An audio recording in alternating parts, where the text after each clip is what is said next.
Marcel wins here. Other than Rd.9.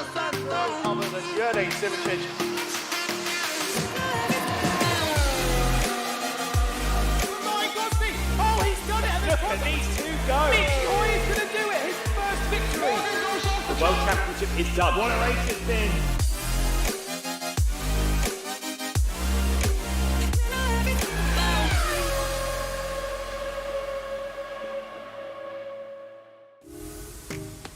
Hello and welcome back to FSR, welcome back to ACA in the penultimate round of the 2022 season, and we're here at what is some sort of Frankenstein version of the Indianapolis road course. My name is McIntyre. Alongside me here in the commentary box is Tobias Blumschein. Tobias, how are you doing on this wonderful day? Oh, I'm doing lovely. You know, an ACA race always brings excitement to me, and I'm just pumped to see it. I think we all are indeed. Also alongside us, Edward Hunter joining in the fun. Ed, pleasure to have you here. As always, how are you feeling? Good, thanks. And I'm very excited because today might be the race that seals the 2022 ACA title. I know George Salgianis will certainly be hoping that it is. Absolutely. For those of you unaware, perhaps for those of you maybe not keeping a close enough eye on the championship here in ACA, for those of you maybe who are new to FSR, Salgianis, who's been the dominant force this season, if he finishes third or above today, no matter where his rivals finish, he is crowned champion a round early, which is a phenomenal feat to say the least. So as you can see, just getting ready to go out for qualifying. It says 9 laps for qualifying. That's essentially 3 fast laps, an out lap, a fast lap, an in lap. You get 3 shots at that, and then that'll settle you for the grid before a 45 lap race around, as I said, a Frankenstein edition of the Indy GP course. You've got the first sector from the early 2000s when F1 came here, the middle sector looking like the modern one, and then the last sector is kind of like the MotoGP old last sector, except without the last chicane and going the wrong way. It's a bit weird, but we'll run with it anyway. It's a popular track with the drivers. It's a popular track for the fans as well, and I know it's going to put on a fantastic display. So as you can see out here for qualifying then, 8 minutes and 45 seconds left on the clock, but of course it's all about setting those 3 flying laps. That is the maximum amount that you're allowed to have, or you will face a punishment. And just heading out to finish the out laps now, I believe. Here we're seeing relatively Boko just come around that final corner. Of course, for those IndyCar fans out there going the wrong way on the oval, for plunging into turn 1 at well over 200 miles an hour with these V10 powered engines. Of course, these cars absolutely rapid in a straight line and pretty quick in the corners as well. And it's a tricky track. I mean, Tobias, I'll probably come to you here as the driving expert, because I can't drive for Toffee. But, you know, it is a tough track out there. And, you know, these cars, they're difficult beasts to tame. But, you know, when it's all hooked up, it's an absolute joy to drive. Yeah, Indy is. I prefer the modern Lex. I think the new, the revised S section is much more fun than the old one, which was 2 double hairpins. No, Indy's a special track because it's obviously got the final corner banking, which we're luckily using, and it means that there's also a few other things to set up. Do you want to go for a faster setup, or do you want to be quicker in those slow speed sections, which we're going through on now, as he exits now? But he's now full speed towards turn 1 from now, so it's a huge amount of time which you're on the straights now, which means that there will probably be more of a focus on straight line speed with the setups. Yeah, absolutely. I mean, you've got this huge back section, as I said, well over 200 miles an hour, approaching 360 kilometers an hour. It is absolutely rapid down there. You can see completing the first of his flying lap, escaping back to the pit lane.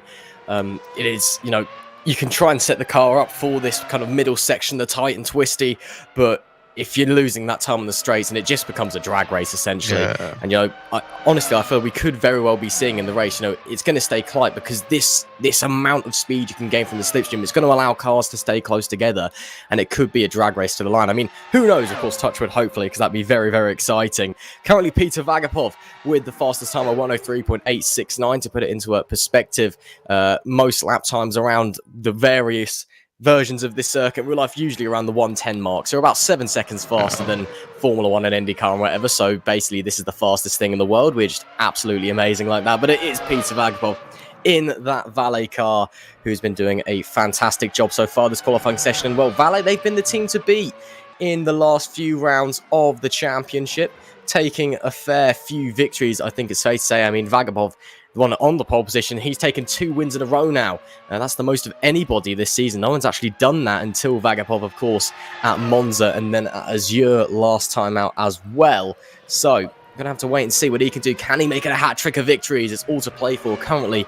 Little under 0.2 of a second up on his teammate Mercedes. Zalagianis in that P3. I'm sure that he's probably thinking about the championship at this point. I mean, Ed, in this moment, obviously the race is going, I want to win, I want to win, I want to win. But, at the same time, he can just have a comfortable race, keep it nice and chill, finish on the podium, and he wraps it up here. Absolutely. If he can start third, then he'll be looking good to finish there, you've got to think. And Zalagianis, the thing that happened in Monza, of course, was that he got caught up fighting some of the valet runners, and that gave him a penalty, which cost him a lot of crucial points. So it's arguable that Zalagianis could be even further ahead had he stayed out of trouble in races like Monza. We know Monaco, he qualified badly as well, and eventually got up to, I think, about 5th or 6th by the end, even though it wasn't looking like he was going to get in the top 10 at one stage.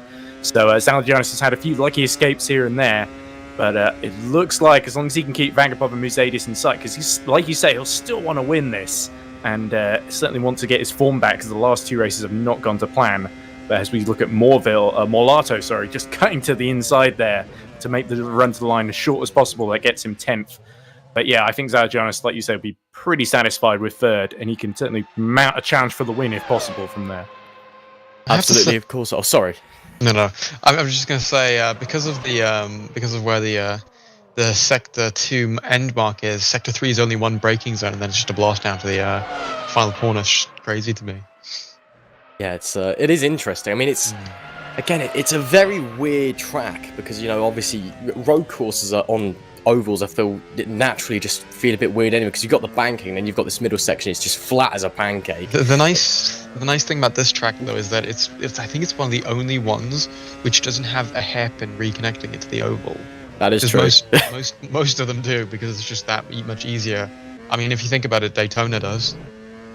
Yeah, I mean, basically everyone does, to be honest. It's just an easy way to throw them back on and, keep the speeds low for safety reasons as well. But yeah, Indianapolis is a bit of a strange oval anyway, of course. It's got that rectangular shape, but it's also a bit of a weird road course. I mean, again, this kind of Frankenstein version that we're using, again, kind of all been mashed together from the different road courses across the era. This layout doesn't actually exist as far as I'm aware. I think you can run it, but no one really does. No. Yeah, no. No, so do you want to go through the layout because I can have a little bit on it? No, I was just going to say it's just a bit strange. And again, it's just very strange to be going A, the wrong way round Indianapolis, and B, just having a bit of an awkward circuit. Which it's a popular circuit, and there can be some good racing here. Not all the time, but there often is. And it is popular with the drivers. But yeah, it's just a bit strange. Yeah, I mean, IndyCar doesn't even take that small embankment, that the old S section at the beginning of the track, that hairpin loop, I guess we can call it, and they take the MotoGP thing you're saying, although the other way around nowadays. But yeah, it's a very interesting circuit actually, the Indy Road. It's like you said, it's a Frankenstein course. Yeah, Frankenstein, absolutely. And well, if you're just joining us here for the penultimate round of the FSR ACA Championship, hello and welcome.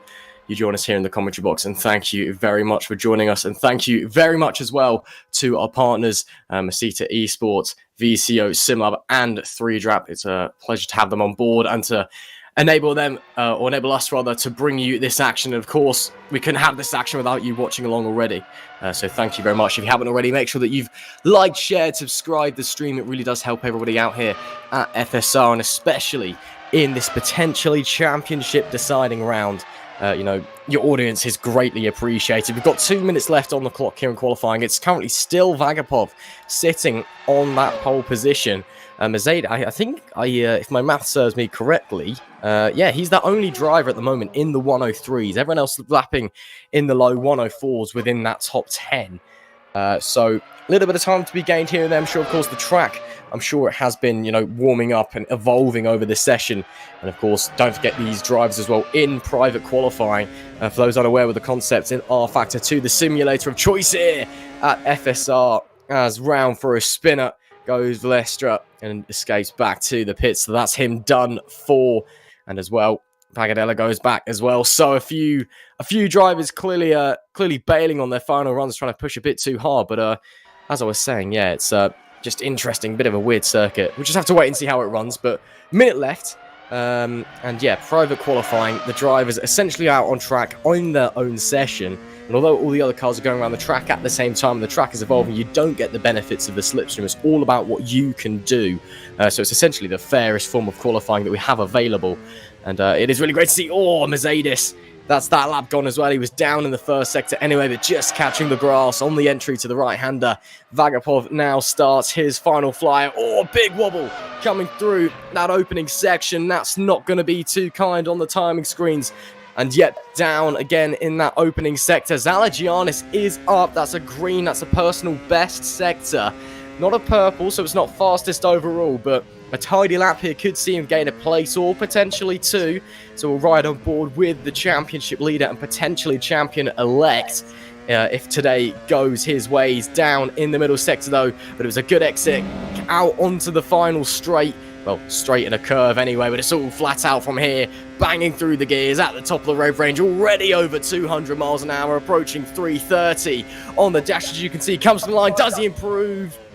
Yes, he goes second. So Zalagianis into P2. Vagapov, does he go any faster? No, he doesn't, but it was a purple middle sector. Not faster, but still showing that there is pace on board that valet car.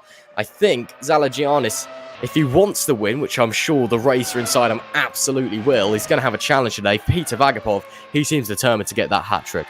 Yeah, it really does. I mean, Vagapov has been unstoppable, really, in the last two races. I mean, he's been amazing. We just seen Nunez go over the thing. Doesn't improve, unfortunately. I think that was an improvement, but just I think I mistaken sector 2, I think I saw on the map.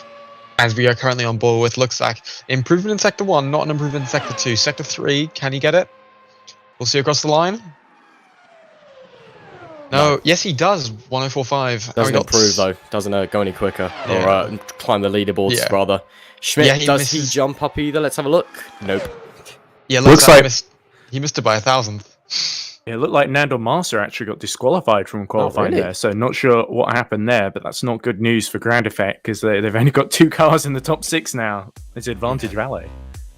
Indeed it is. There then is your top 10. Peter Vagapov starts from the pole position with George Zalagianis alongside. Stavros Posaidis is P3. Romela Silveira is P4. Row 3, Logan Mornier and Istvan Single with Vesely Buko, Ryan Masbunda, Liam Howard and Matthias Harvig. They round out your top 10. Again, a lot of Valet drivers in the action there. Of course, Valet, they were fielding just about everybody and then a few of them moved up into the championships above and beyond the pro and then the world championship. But of course you've got all of that action to look forward to after this ACA race, so make sure you don't go anywhere. Plenty of FSR to enjoy this afternoon at Indianapolis, but it will be Vagapov starting from the pole position once again.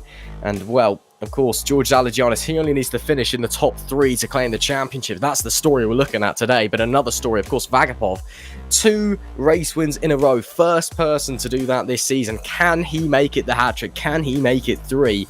And although it's a little bit too late to mount a title challenge, it would seem, unless Zalagianis encounters problems, well, it seems that Vagapov's been the driver in form recently. Ever since Italy, that Valet team have just been awoken, the fire within them. And it's, well, they've been absolutely on fire, and Vagapov has been the best of the bunch since then. So we'll have to wait and see what is going to happen as we head into the race. So just a few moments to go until the lights go out and we get underway. That is, well, great to see. And Vagapov, I'm sure he'll be wanting to set that up. But again, Zalagianis, he'll just be wanting to race smart, I think. He'll just be wanting to, just sit there, be happy. He's only got to finish in that top 3. And again, we're going to have to wait and see. But while we wait for the drivers to get themselves ready, why don't we get one of the more experienced drivers here in FSR to give you a show around. Of course, it's time for Michi Hoyer's lap, this time at Indianapolis. So let's see how you go around here a lot faster than I could ever do. Hello guys, and welcome everyone to the Formula SimRacing 2022 season round 9 Indianapolis Grand Prix. We are on the old iconic Indianapolis Grand Prix circuit. going across the line for the presentation lap. DRS wide open, going down the main straight to the best overtaking spot as we have a heavy braking zone into a second gear chicane, to the right, to the left. Want to have good traction on the exit and good acceleration up to turn 4. That is a tight right-hander that opens up again for acceleration through a flat out turn 5 kink into turn 6. 180 degree left-hander. Want to stay tight on the exit here as you want to open up your way into turn 7. Early on the throttle, maximum acceleration, DRS wide open on the back straight down towards turn 8. A 90 degree left-hander that leads into another tricky tight chicane. Want to be tight on the apexes, set yourself up for turn 11, kiss the apex curb and maximum acceleration through turn 12, back onto the Indianapolis Oval into a banked final turn 13 with maximum speed going down the main straight. We can't wait how the driver battle it out as we're going across the line one lap here around the Indianapolis circuit.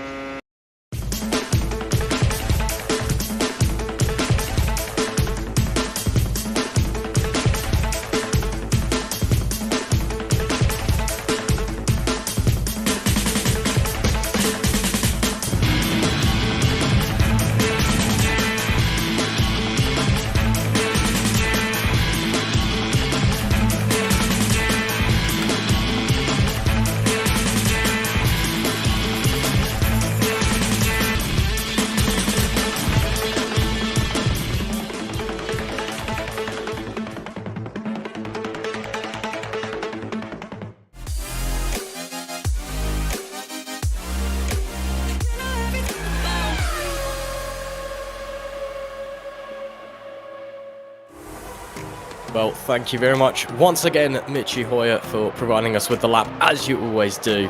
And, of course, thank you to our sponsors as well for joining us here for Round 9, the penultimate round of the FSR 2022 ACA Championship.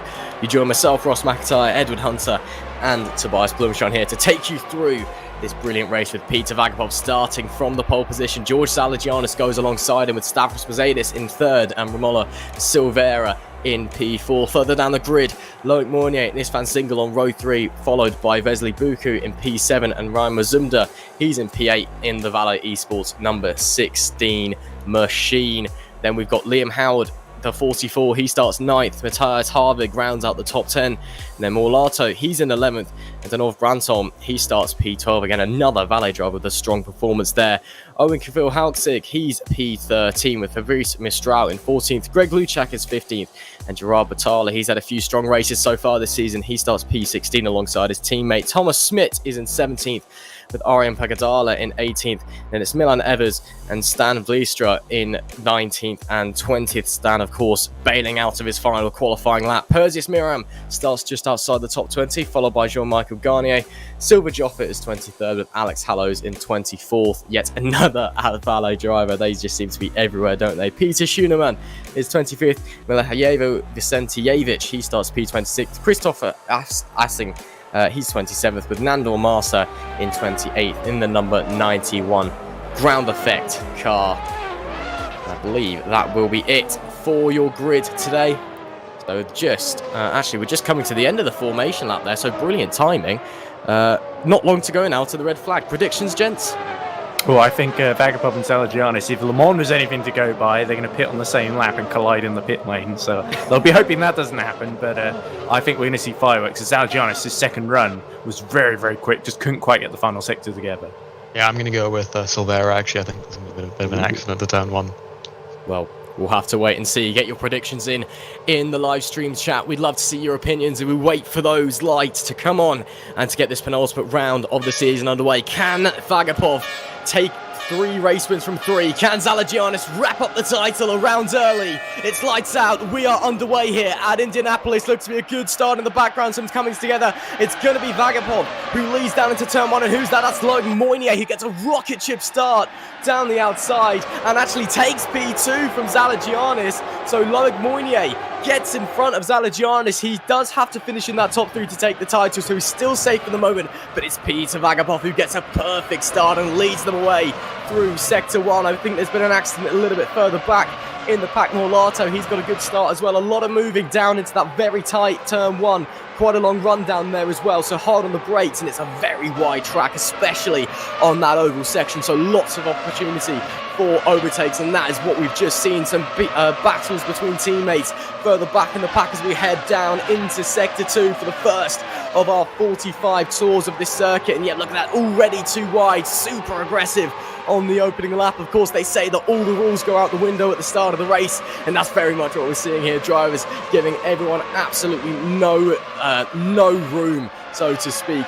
A few drivers with push to pass activated already. Of course, you only get 60 seconds of that overall in the race.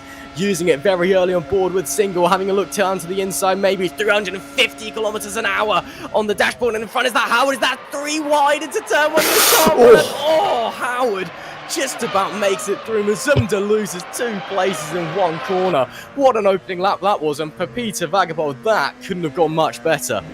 Yeah, I mean, it's been an absolutely perfect start.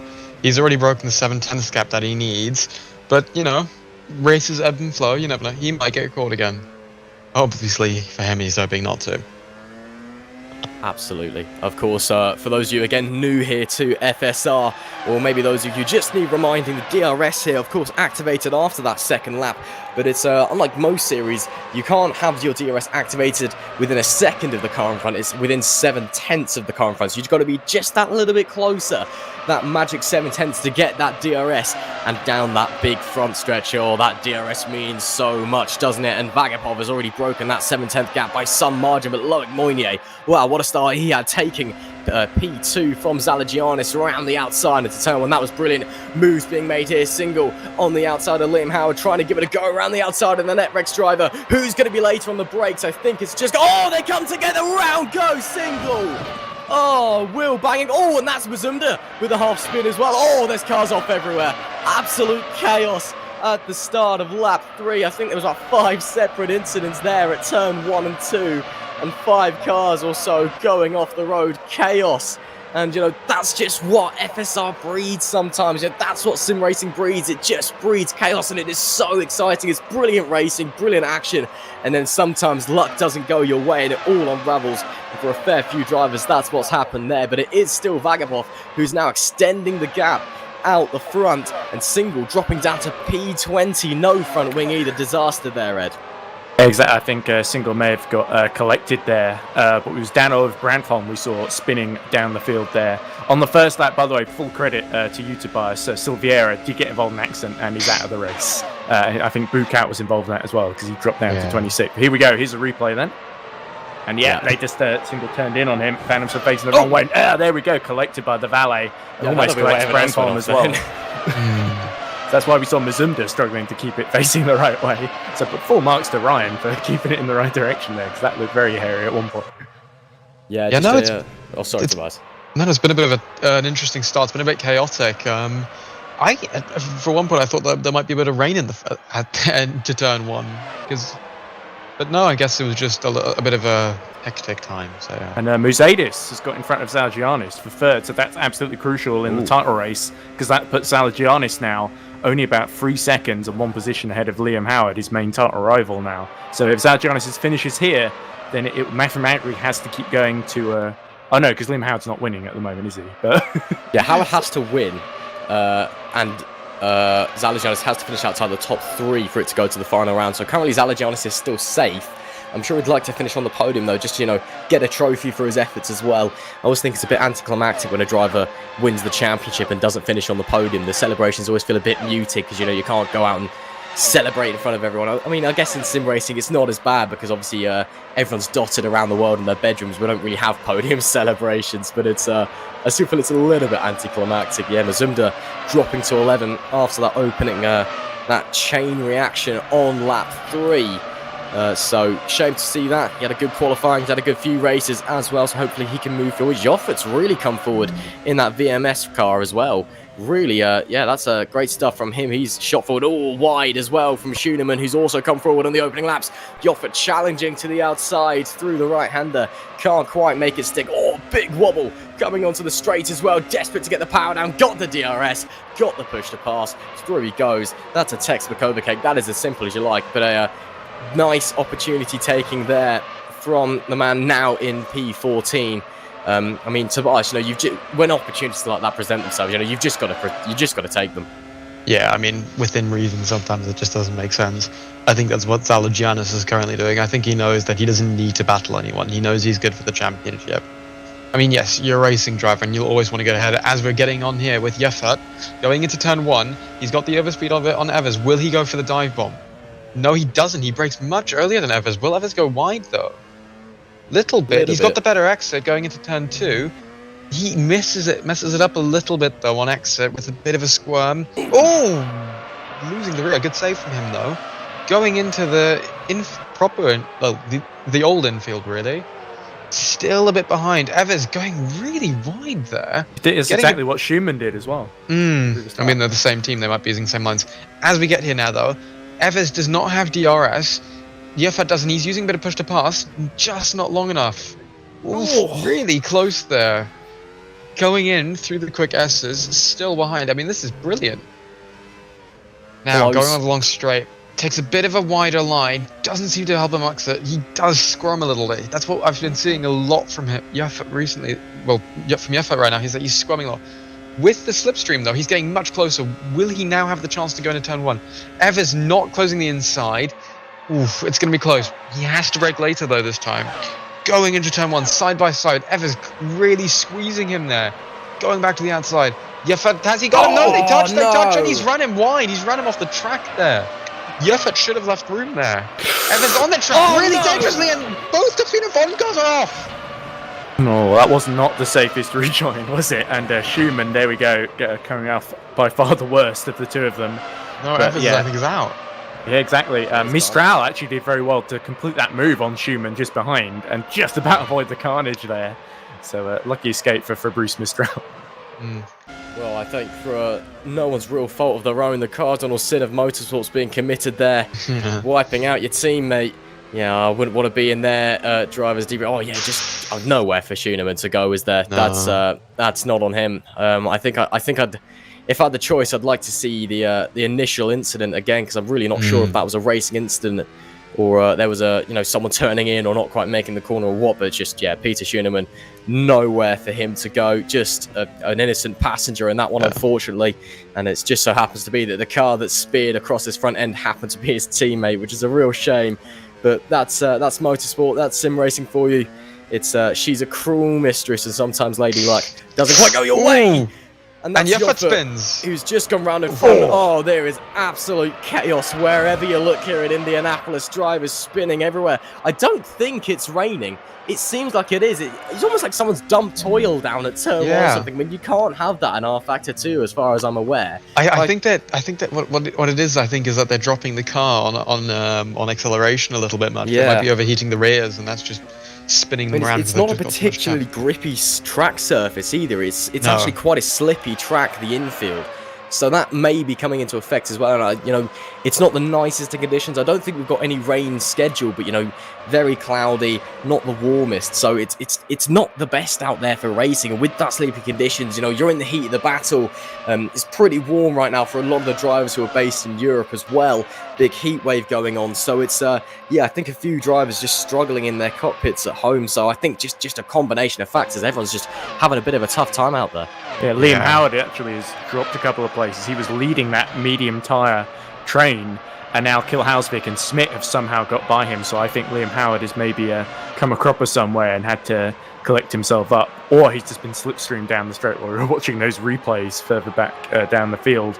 But Liam Howard definitely not in the position he would hope to be at this stage. He sees Zalagianis start to disappear down the road now. Yeah. Apparently All right, we got a replay of what's happened to Liam Howard then. Going into turn 1, he's got clear. There's a car coming up behind him with DRS. This is Kilhausvik. Yeah, Kilhausvik. Going into turn 1, what happens to him? Gets the corner well. Just maybe just got caught out somewhere. It was a nice overtake by Kilhausvik. Down the inside.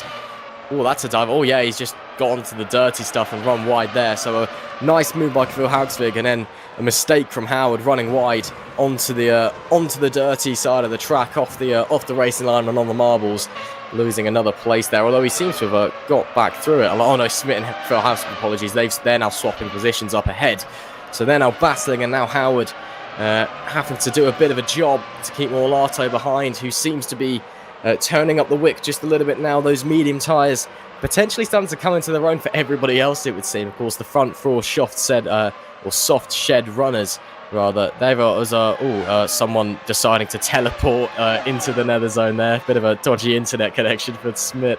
Hopefully that got a manages to huge stay dive bomb. connected. Oh my word, Morlato, that was a dive and a half, and Howard nearly turning across the front of him. And there you go, the sun's out now, so maybe some grip coming their way at least. So Tobias. No, it's been a bit of an interesting race with the grip levels, hasn't it? I think we can all agree on that. It's turn 2 especially, though. There's not been spins anywhere else. Well, there's been spins, but mainly it's been from turn 2 to turn 5 or 6, I think. Where we've had all these issues. It's strange. You know, and as we come onto the front stretch of Mistral, just bear in mind, by the way, the DRS activation point is the start-finish line. The DRS kind of zone where it decides if you've got DRS or not, if you're close enough, is actually the end of Sector 2, start of Sector 3. So you can't get DRS by using the slipstream. We wanted to make it not too overpowered, as that's Morlato and Howard now battling Morlato to the inside of the right-hander after hanging it all the way round. But Howard still holding on the throttle, and he'll have the inside line into the left-hander. And Morlato, even with the DRS, is going to have to go the long way round. Can he make it stick? Oh, this is brilliant from Morlato. Wow. What a move. What a move. Lasting almost an entire sector. Brilliant stuff. Holds it around the outside twice. Awesome. And Howard, I think, is starting to struggle on these tyres. But he's got the DRS now, surely. He'll have the DRS anyway, but he's already got the move done. He'll get the DRS anyway because he was behind at the activation point. So all of that work, nothing. There we go. So brave by Morlato, but perhaps foolish. Yeah, I mean, that's it's a bit like you're kind of at Spa when you get people holding off for the overtake at last source, because you know you can get the DRS down the Kemmel Straight, where it's just a much more efficient place to overtake Morlato off the road. Oh, I'm not sure if he got chopped maybe by Howard, or he just got squeezed or made a mistake. It didn't look that aggressive. But off the road goes Morlato, and again, all of that work for absolutely nothing. He's dropped down to 12th. Unbelievable stuff. For what it looks like, I think he got it. He either got it very slightly over the grass, or just was a bit surprised from where Howard braked and then went off. That was like an avoidance maneuver there. Yeah, but he locked up slightly. It's not any. Well, it's Morlato's fault himself. I mean, Howard can't do anything about that. We're currently on here with Loc Meunier, staying around 2.2 seconds to 1.6. He's keeping Vagapov honest. Maybe with an undercut, he probably could overtake him or get within DRS range. It is staying close between them, though, which is good to see. So, going through the old infield section, as we call it, because no one really uses this part anymore. IndyCar do, and NASCAR. No, IndyCar use the quick chicane. Oh god, yeah. Lots of defensive driving from Mazumda there. Look at him moving around in the braking zone at turn 1.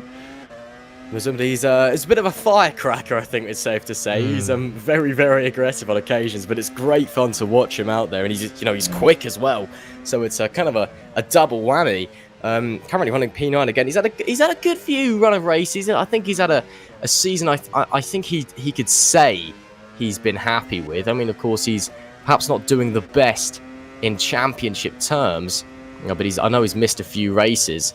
But yeah, Mazumda, I like him as a driver. I think he's a driver with a lot of talent and someone who could really improve going forward, as is Perseus Mero, and as are all the drivers, frankly, here at ACA. Of course, this is the entry point into Formula Sim Racing and into the World Championship. Sparks being shot up there from Vlistra as he runs onto the oval section. That car must be running very, very low to the ground.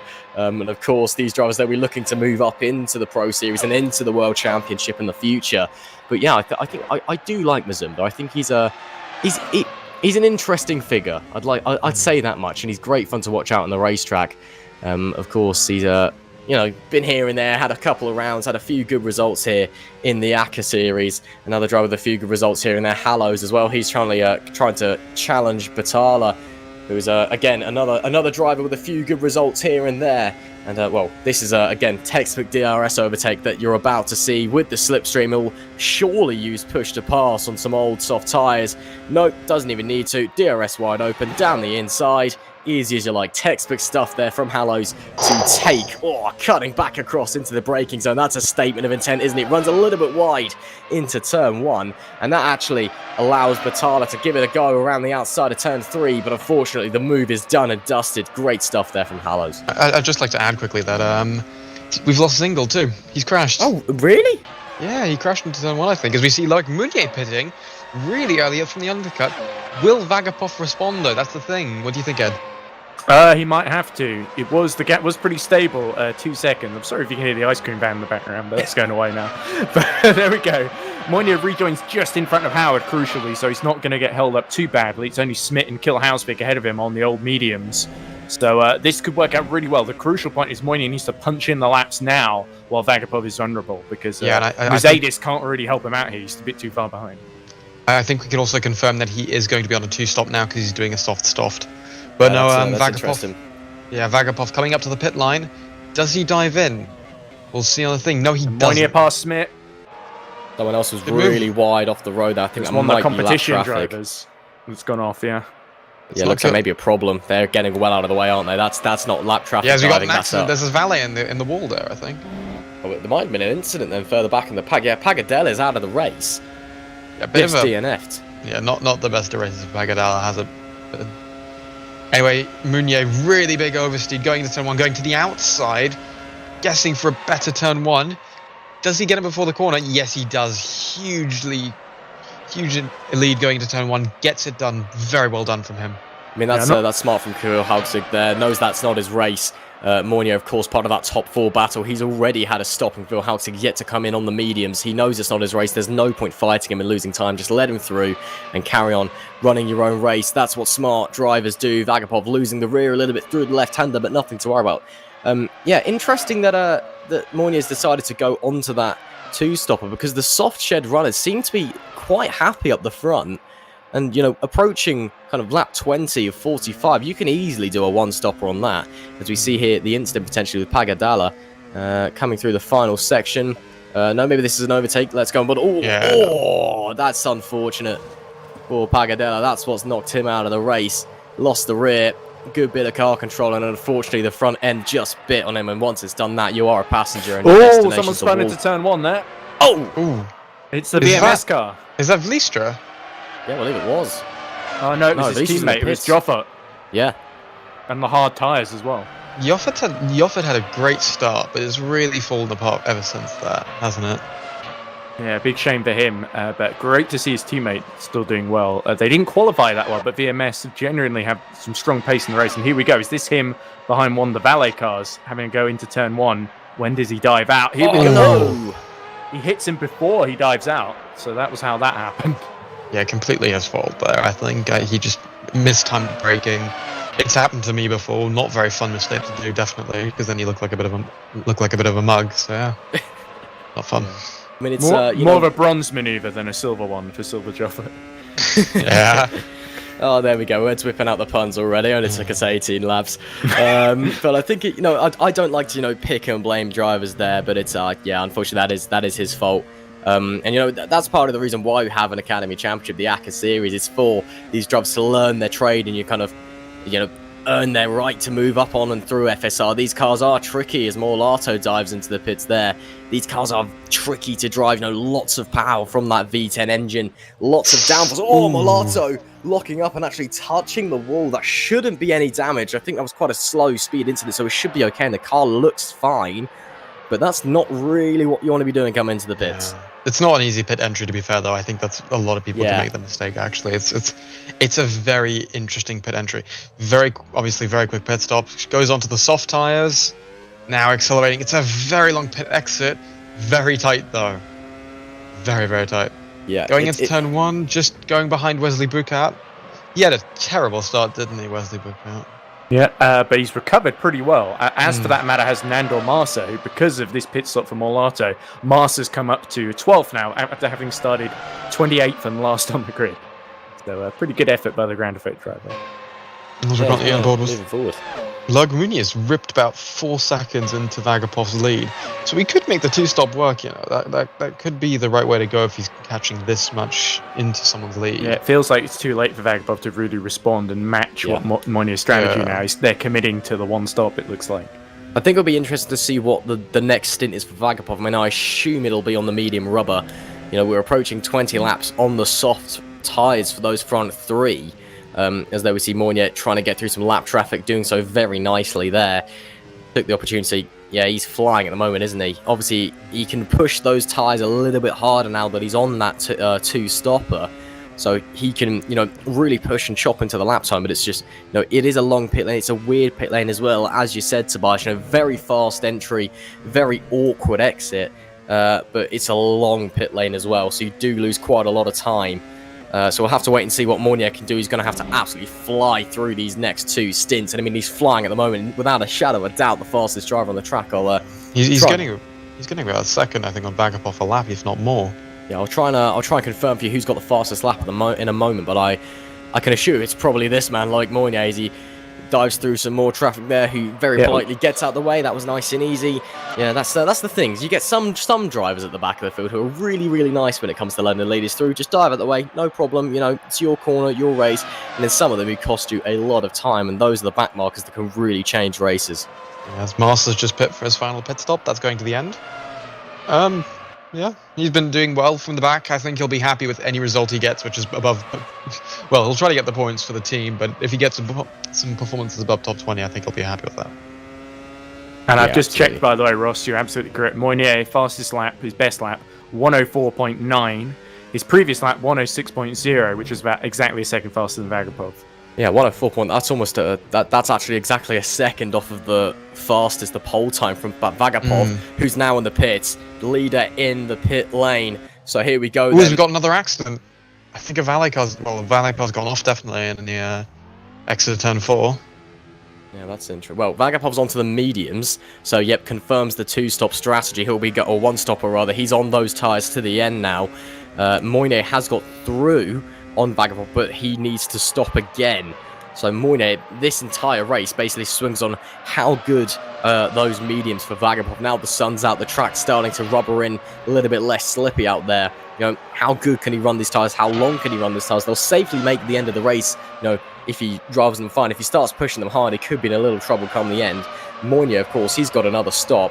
He can push like hell and can gain a lot of time. So I think he's going to be the driver that we've all got our eyes on as this race goes on. Mercedes and Zalagianis yet to box. As it stands, Zalagianis is the champion at the end of this race. Howard has fallen well out of contention for the victory. Zalagianis can, you know, just basically cruise over at this point to take the championship around early. Oh, Schmidt on Phil Hausig looking at a gap. That is a brutal corner. 90 degrees left after a DRS straight. It's very fast and very tight. The racing line. Oh! Hausig loses it. So Schmidt loses it. Then Phil Hausig loses it and dives across the front of Schmidt. Nowhere that Schmidt could go. Phil Hausig, he's been having a great race so far. No front wing. He's going to have to box. He was due to come in anyway, and he's probably had that incident at the best possible place, just in front of the pit lane, so it's not all doom and gloom, but a very shocking incident there. That's not the kind of mistake you expect to see from Phil Hausig, who's a quality driver, and who's that coming out of the pits? One of the valet cars, not one of the leaders, though. So, yeah, what a shame for Phil Hausig, but he was due to come in anyway. Wouldn't be surprised if we potentially see him on the hards to the end. Maybe. I'm not sure how the hard runners are doing. They seem to be struggling a bit out there. Yeah, very strange incident. That's not something that you normally see from a driver of Phil Hausig's caliber. Clearly just worn tyres. And he was under a lot of pressure from Schmidt as well. Schmidt really was very unlucky. Lost exactly when he was alongside him. And worked out beautifully for Liam Howard, though. So he sort of has got back past the both of them. But I think Schmidt will be looking to regain that 5th position very soon, as long as he doesn't drop it on the curb there. Zalagianis' pit. Recovers. Yep, Zalagianis comes in. Champion-elect, as it stands, into the box, onto the mediums. Surely, yes, on the medium tyres. I mean, Mercedes is yet to box. He can easily make it to the end of the race on those medium tyres. That being said, though, Loic Moinier is right on his gearbox, less than a second now separating the pair of them. So Moinier is now going to have the lead of this race, but of course he just needs to push hard because he needs to stop again. There's another valet on the grass there, but what's really exciting is Vagapov has been lighting up the timing screens. He was 9/10 faster on that previous lap, fastest first sector of the race as well, so only about 5 seconds down on Moynier. He's going to catch him on the mediums before too long. Yeah, I think Munier's going to probably pit around like lap 30, And will Valet keep Musadis out to hold Moynier up? Yes, they will. I was wondering if they might try this, but and there we Yeah, go. I think they will. On the push to pass for Musadis to keep in front of Moynier with the DRS. Yeah, Moynier's going to have the DRS and the slipstream, though, and there's only so much that push to pass can do, and He's that is using all as of it, much though. as push to pass could do. Moynier straight to the lead of the race. I would not be surprised if Mercedes dives in immediately after that. Yeah, definitely. I mean, that's the logical decision. It's very smart planning from Valet to do that. I mean, a lot of racing teams do that when they've got a chance for the lead. As we see, who's that in pit? It's Perseus Miram. Yeah. As we're on board with Zalogiannis, 26 seconds off the lead. So if Mounier were to pit again soon, he'd be around Zalogiannis Smith. Yeah, but of course Zalogiannis is on fresh rubber. Those softs now seemingly coming to the end of their second phase for Moynier. I mean, Mercedes has made it 24. He's almost, he's gone over halfway in this race on that soft compound, which is incredible. Moynier's been pushing very, very hard during this second stint. So, yeah, it could be anybody's guess. And I mean, again, of course, Moynier, if he boxes again, he's going to be in a fresh set of mediums highs, which he can push even harder than those softs. And, well, I think it's going to be a very, very close and very interesting end to this race. Perseus Miram, he comes out on the soft tyres. He should be able to make those run to the end, no problem. The medium to soft tire, it looks like it's going to be the better strategy, to be brutally honest, as there we see Mercedes into the pit lane, surely for a set of mediums. Yes, there he goes. Very quick stop there for the number 92. So all of our leaders have now stopped. It's now straight fight to the end. Like Moynier, he leads the race by 5 seconds from Peter Vagapov, but he's got to box again. Where does Mercedes come out in respect to Zalogiannis? And I think he's going to come out in front of Zalogiannis. Yeah, yes, he does. Just lose out to Thomas. Oh, no, he's actually got that's a lap car, apologies. But yeah, he's well clear of Zalogiannis. So that's worked out then for Mercedes to stay out that long. So great stuff there. This race is well and truly on. Yeah, personal best. Yeah, who's that that's gone off the road? That's Smith. That is Smith. How's he gone off there? That was very confusing. No, he's really Oh, letting wait. Liam Howard off the hook, though, isn't he? Yeah, it really has. Zalogiannis really waving for some reason. That's really strange. Is he trying to get temperature in those tyres? He set Yeah. a 105.9 on the previous lap. Wasn't good enough to jump Mercedes, of course. Currently, look, Mounier keeping about 5 seconds. That's really good, actually, for small softs compared to some newer mediums. Really doing well up there. I have a feeling he's going to pit around lap 30, lap 35. Really get late on those medium tyres, and you can really push them out, push all the life out of them. In comes Liam Howard, funnily enough. So Smith is staying out. He's the only one of the top 4 who's not pit yet. Yeah, of course, Smith's basically there through not boxing. Of course, he's having a pretty good race, but that position is well elevated compared to where he should be running. So we're just waiting to see the... Oh, someone off the road there in the background in the wall. Yeah, it's Vlistra, I think. Or something. Yeah, I believe so. That was a strange incident. What is that lap car hopefully doing in the everyone's background, okay. though? He's trying to race the leaders. That's really silly of him. Well, I mean, I can't really tell him not to, I suppose, can I? But Yeah. he's given it He a good wouldn't go hear you, anyway. that's for sure. Yeah, absolutely. So he's Smith's giving it, he's giving it a go, to be fair to him. I'm not sure if he'll be coming in now. He should be coming in the next few laps. Those mediums definitely at the end of their life, and they are holding up the drivers behind as well. Yeah, and Zalogiannis cannot afford to trip over him with the title on the line here. No, I mean, I think absolutely. he's driving quite calmly right now. No, He there doesn't he have to worry goes much into the about pits. Howard. No. He really wants to give him a run for his money, doesn't he? Did he go into the corner? Very, very strange very strange to say the least. Of course, hopefully we'll be able to see who's going rare in a moment's time as Zalogiannis finally gets through with the DRS. Oh, Smith trying to still hold around the outside. He's really pushing. He really wants to fight the leaders, doesn't he? You know what? Fair play. He's not lap traffic. This is for position. Although it's not his race, there's nothing saying he can't fight them. And that's what he's doing. He's giving them a proper battle, which is fantastic to see. And coming through this middle sector, I mean, he's clearly slower on that rubber, which must be screaming in pain by now. He's run this well over half distance on that medium tyre, and he's pushed them hard as well. But, you know, still going strong. He's now, I believe he'll be in P5 now, but yeah, this is brilliant stuff from him. Oh, big wobble there as well. You can just tell how warm that rubber is. Just so gentle on the throttle out of corners, and even then, wobbling this way and that way. And now surely he comes in. Yeah, there we go. So he finally admits defeat and dives in. Should be for a set of softs to the end of the race. Yeah, that's I think the logical thing he should do now. Softs, he'll enjoy himself on those tyres and he can really push them. Zalagianis really starting to be in no man's land. I think that's the ideal state for him right now, isn't it? Yeah, it's another thing to note as well. Again, maybe those who perhaps new to sim racing, new to motorsport, is that when you go through the race and your fuel drops off, you can push the tyres a little bit harder. So that's why often starting on the mediums onto the softs, you can run a little bit longer on the softs later in the race. We're just going to have a quick break for a moment. We'll be back hopefully shortly. And yeah, welcome back to Indianapolis. Just had to solve a few technical issues on our end, but it should all be fixed now. And of course, welcome back to all of you joining us. And if you've just joined us, you have been, well, you're joining us in the middle of what is a fantastic sim race in what should be the final race for championship places in the FSR ACA Championship, because this man, George Zalagianis, looks set to wrap it up around early here at Indianapolis. He's got 15 laps to bring it to the line.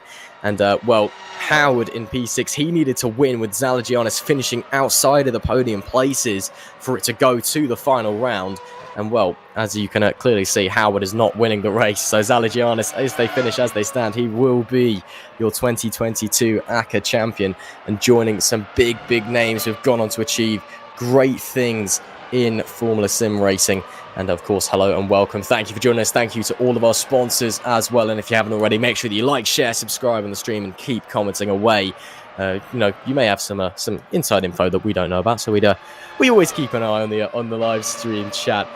Further back, Mazumda, who he's had an up and down race, to say the least. He's currently fighting with Morlato for P7. Yeah, Ryan's race has been really up and down. On one hand, we've been really impressed by his racing as he takes well, that's a bit wide. Yeah, a little bit wide. Yeah, very interesting line there.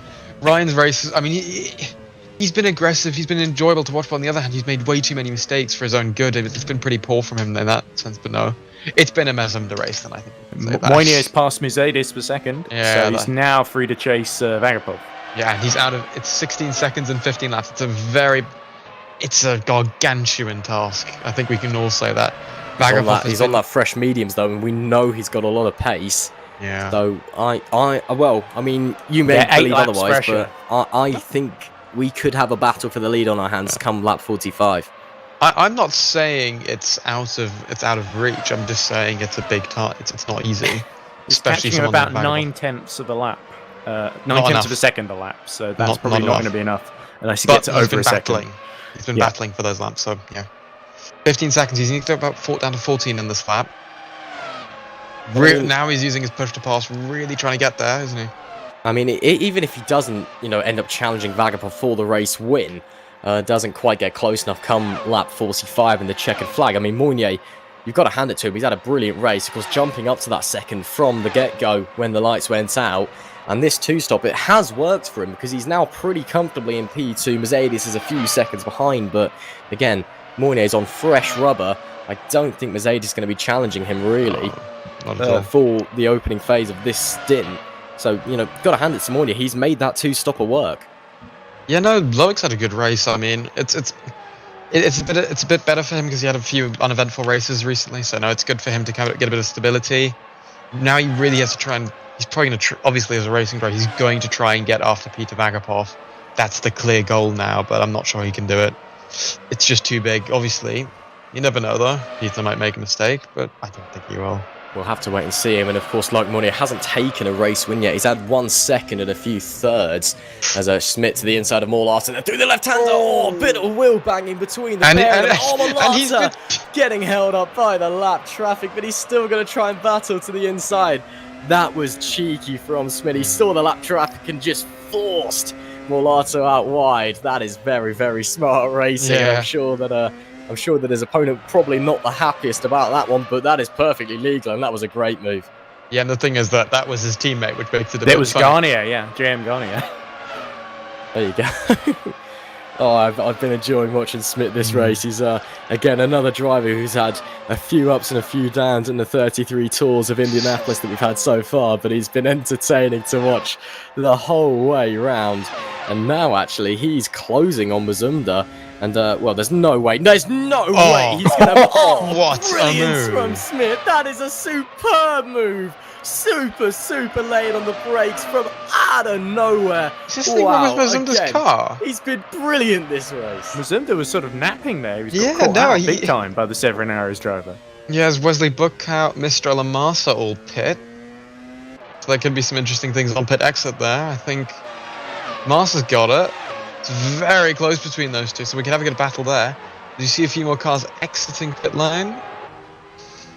God, I feel for these guys because they've really lost out, haven't they? Because of some things which are not up to that. Well, Massa got disqualified, so he must have done something. But Bookout got on a start accident, which is unlucky. As He's Bookout, going to is he get going to try and Massa move? pretty soon, though, at this Yeah. rate. Yeah, there goes Yeah. Massa. Oh, Oh, Massa Massa. twitches onto the gravel. I mean, that's as easy as they come. If your opponent makes a mistake, it's a free position, I suppose. But yeah, just Rear must have stepped out, tried to catch it. And again, as we've been seeing time and time again this season, you try and catch a slide, the front end just bites and just fires you in And the that's wrong cold direction. tyres out the pits as well. Yeah, that's As very we're on true. board with Lurkmoon, yeah, he's the gap between him and Vagapov has sort of cancelled out now, I think, a little bit. And I think if nothing happens to Vagapov, Moynier if only his- gained about 2 tenths on the previous lap, guys. So yeah, the charge was halted somewhat. I don't think he cares. I think his second place will still be good for him. It's been a bit of a strange season for Iris, I think we can say the least. They started off with a bang with getting pole with Wesley Brookout, but then it's just got a bit downhill there. I think we can agree with that. Well, there's still 10 laps left to go, and of course we know that anything can happen in sim racing. So Especially at let's see Indy. if Luke Moynier has anything left in that tank. Let's see if he can just extract everything and more from those tyres. It's 13.5 seconds, the gap at the line last time. And Peter Vagabov currently looks set to win this race, but of course we'll have to wait and see.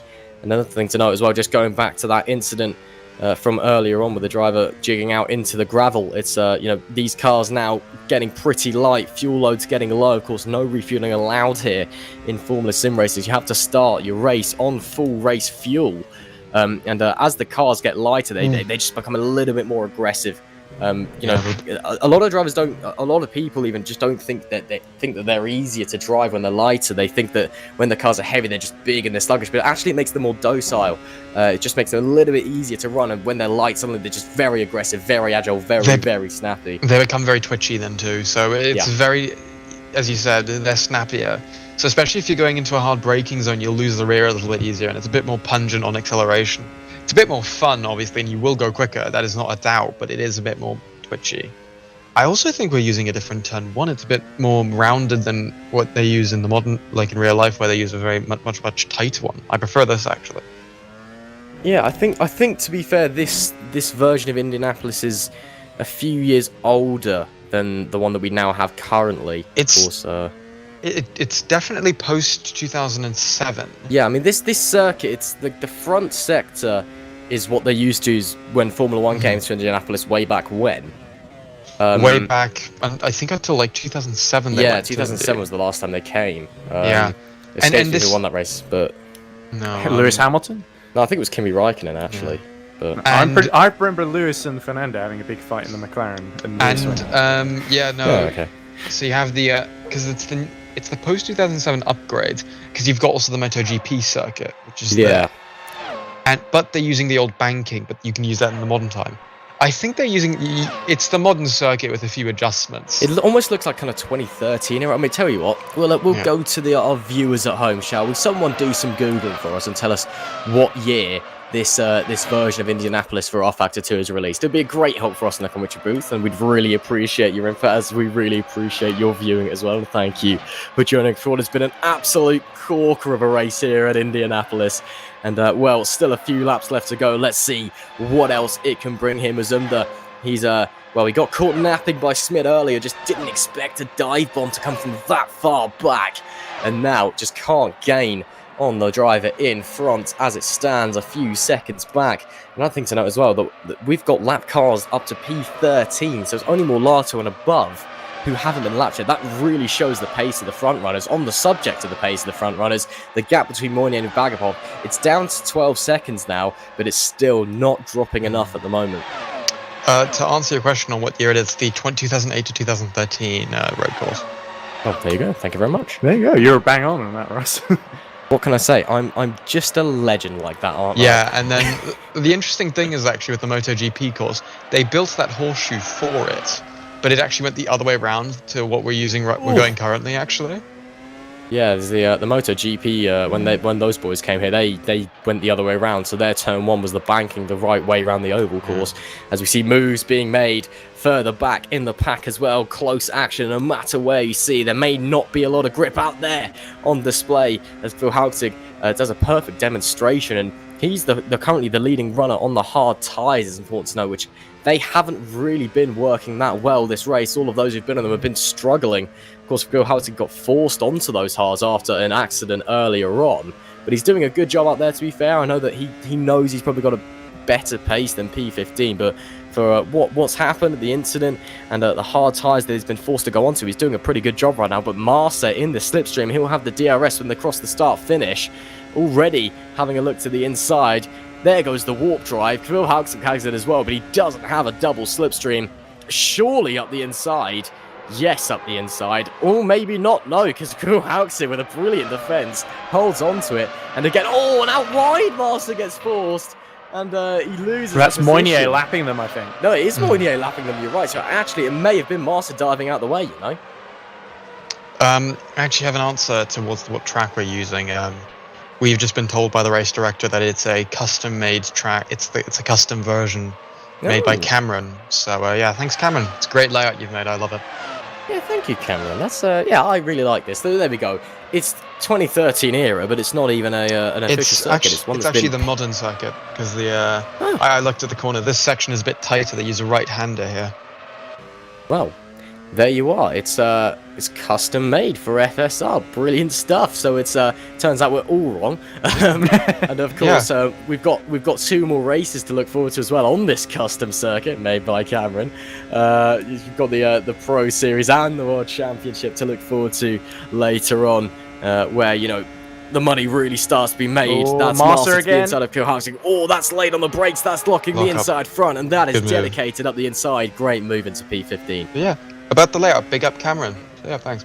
I think Cameron will be competing in the pro race here next, won't he? So surely that means he should know this place better than anyone else because he made it, right? Yeah, like the back of his hand. No, so if Cam doesn't win, we riot, basically. I think Cam just finishing tends to be Cam's goal, from what I understand. So he did finish 6th in Silverstone. Yeah. No, it's actually the modern layout, but with a custom version, which looks a lot like the 2013 one. You can see it because they have that little cut thing that IndyCar and NASCAR take nowadays. Yeah, so it's not quite official. It is. Yeah. It's all in the game. It's just that we've whipped it or Cameron's whipped it together. So impressive stuff there.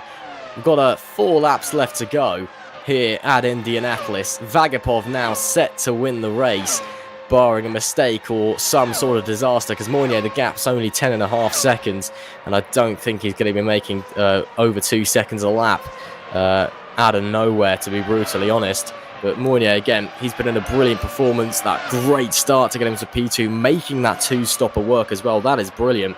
And as it stands as well, the driver in P4, Zalagianis, he will be crowned champion in a few laps' time.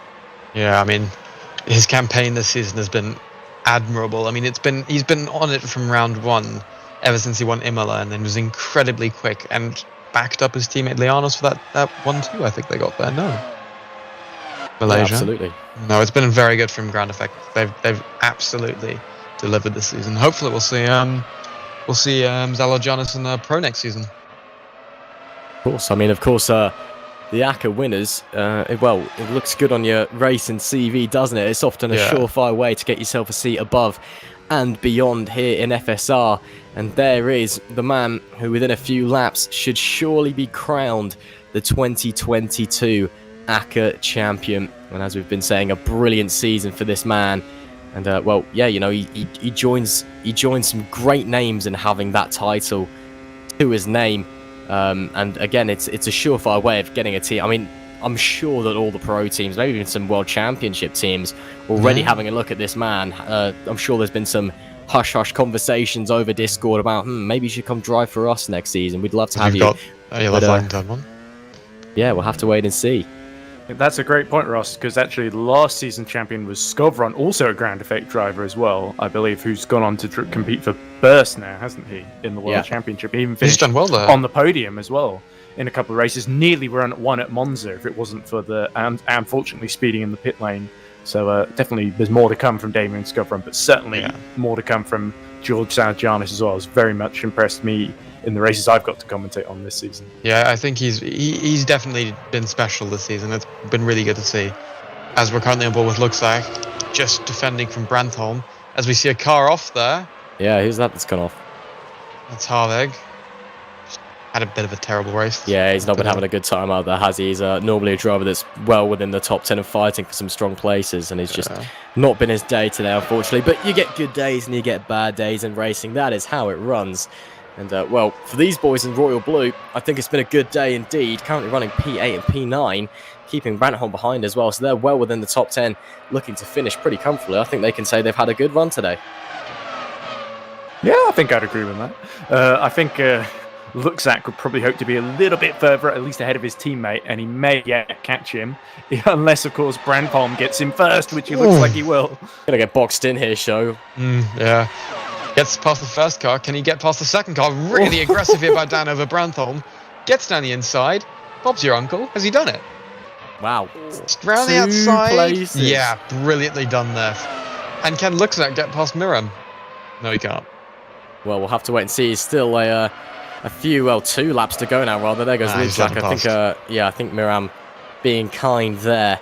But yeah, that's brilliant from Brandholm, isn't it? To almost in the inside wall as well as he dived all the way across the circuit. That is some brilliant racing. That was the fastest final sector as well for Brandholm. Really? Of the race. Wow.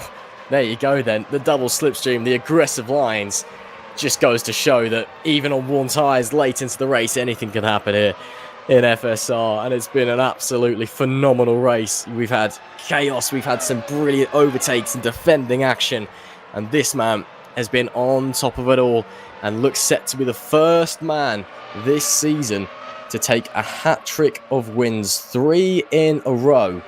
And, well, he's already the first man to win 2 races in a row. And, well, it's going to have been a late title charge from not Lianos Vagapov, apologies.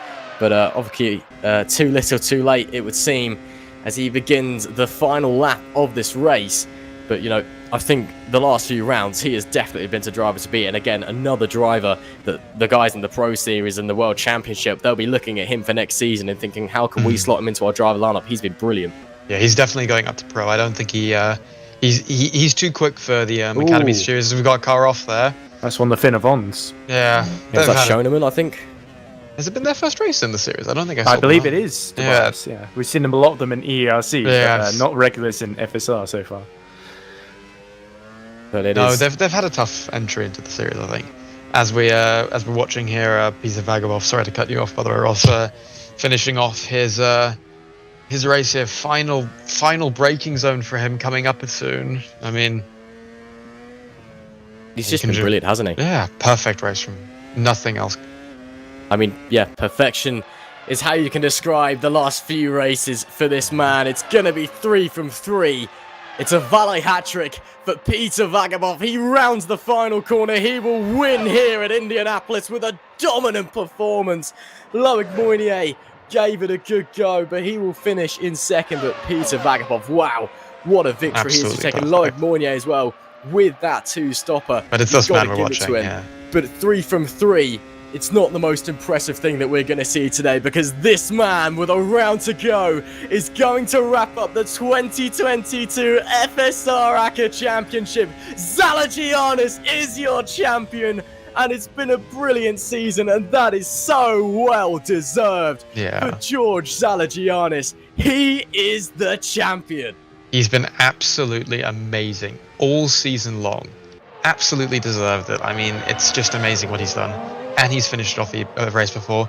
Means he can just enjoy the final race.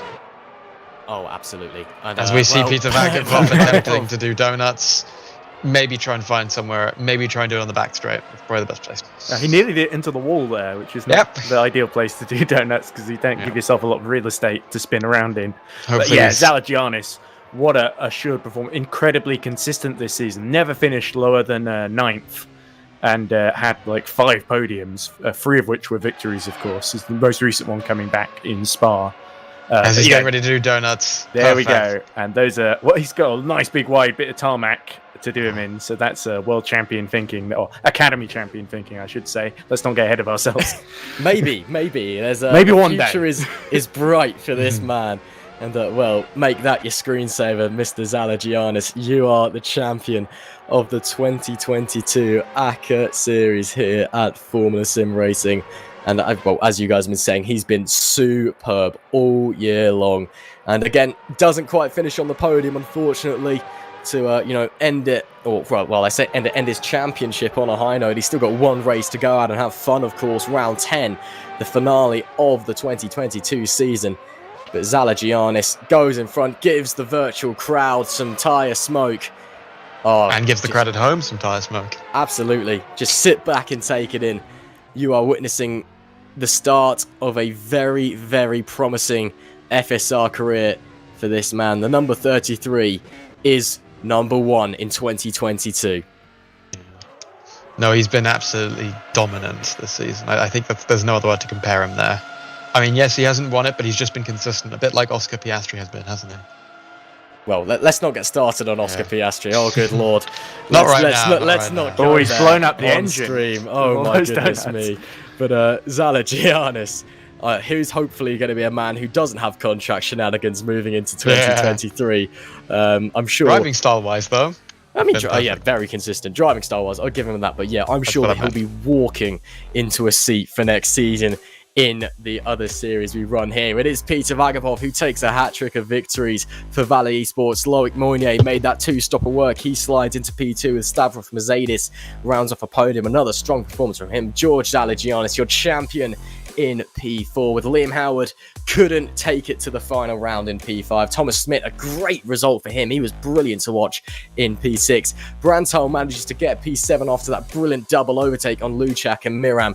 Vlistra, who I think was in the wall at one point, he manages to round out the top 10 with a great performance as well. Further down, Morlato gets into 11th with Wesley Buchow only managing 12th. Mazumda actually DNF'd on the final lap, but because everyone else beyond that was lapped, he's classified as P13. That is such a Mazumda Master 40.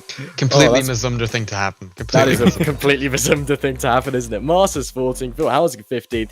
He's followed by Mistral, Batala, Harvig, Garnier, and Assing in your top 20. Oh, that is such a Mazumda thing to happen, isn't it? Evers is 21st with Shoneman 22nd. Vicentijevic was the final runner, and we lost, unfortunately, Halos, Joffa, Pagadala, Single, and Silvera.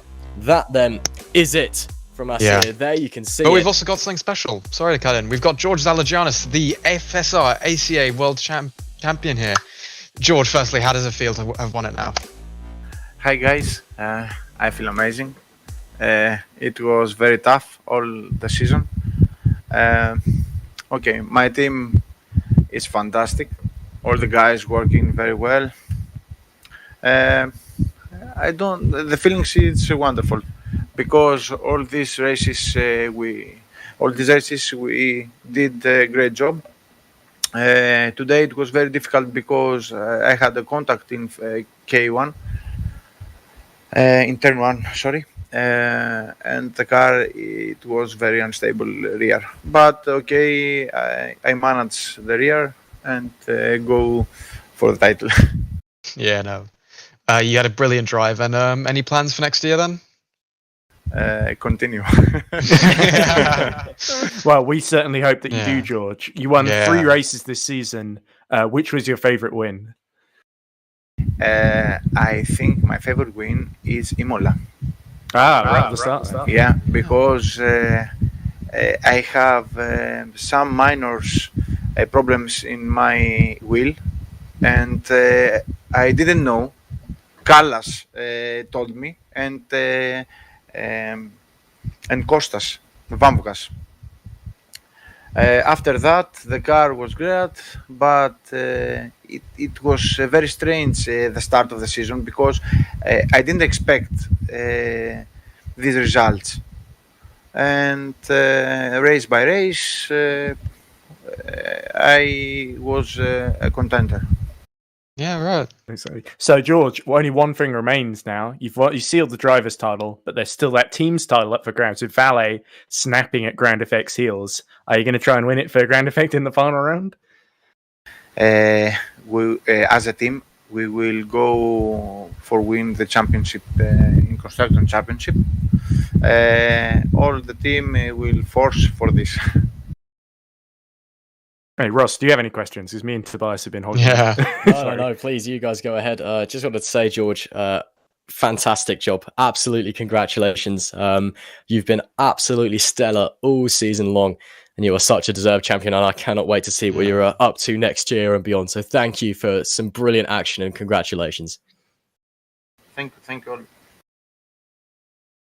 Well then, that was your champion, George Zalagianis. Hits the magical 199 points, as you can see. Peter Vagapov actually jumping into second in the championship, but mathematically cannot catch him anymore. It is all done and dusted. George Zalagianis wraps it up with a race left to go. Absolutely superb. That's all we've got time for here in the ACA Championship. But thank you very much for joining us, and thank you as well to Ed and Tobias for joining me. It's been a real pleasure, you guys.